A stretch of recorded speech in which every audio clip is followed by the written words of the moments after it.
தமிழகம் எங்கும் கிளைகள் கொண்ட அண்ணமால் institute of hotel management and hospital management படிப்பில் சேர்வதற்கான அட்மிஷன் நடைபெறுகிறது.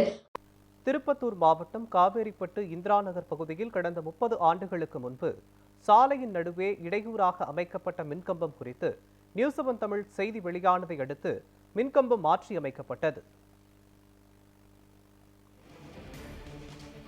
இது தொடர்பாக நமது செய்தியாளர் செந்தில்குமார் வழங்கும் கூடுதல் தகவல்களை கேட்கலாம். செந்தில்குமார், வணக்கம். திருப்பத்தூர் மாவட்டம் காவேரிப்பட்டு பகுதியில் சாலையின் நடுவே அமைக்கப்பட்டிருக்கக்கூடிய மின்கம்பம் தற்போது மாற்றி அமைக்கப்படும் என்று தெரிவிக்கப்பட்டிருக்கிறது. தொடர்பான விவரங்களை சொல்லுங்க.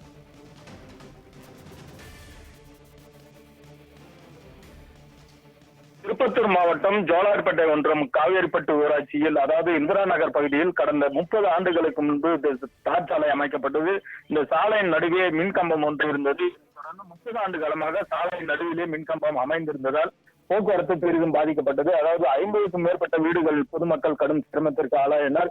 இதனைத் தொடர்ந்து மின்கம்பம் அருகே பள்ளி மற்றும் ரேஷன் கடை ஆகியவை செயல்பட்டது. ரேஷன் பொருட்கள் இறக்குவதற்கும் கடும் சிரமத்திற்கு ஆளாகி வந்தனர். கடந்த 30 ஆண்டு காலமாக பொதுமக்கள் இடையூறு ஏற்படுத்தி வந்த மின்கம்பம் குறித்து நமது நியூஸ் 7 தமிழ் செய்தி எதிரொலியால் மின்கம்பம் சாலை வாரத்தில் அமைக்கப்பட்டது. தற்பொழுது அப்பகுதி மக்கள் நியூஸ் 7 தமிழுக்கு நன்றி தெரிவித்தனர். தொடர்ந்து 30 ஆண்டு காலமாக பாதிப்பை ஏற்படுத்தி வந்த மின்கம்பம் மாற்றியதற்கு அப்பகுதி மக்கள் நியூஸ் 7க்கு நன்றி தெரிவித்தது நிகழ்ச்சியை ஏற்படுத்தியது. மோகன், நியூஸ் 7 தமிழ் செய்தி எதிரொலியாக திருப்பத்தூர் மாவட்டம் காவேரிப்பட்டு பகுதியில் சாலையின் நடுவே அமைக்கப்பட்டிருந்த மின்கம்பம் தற்போது மாற்றி அமைக்கப்பட்டிருப்பது தொடர்பான விவரங்களை வழங்கியதற்கு நன்றி செந்தில்குமார்.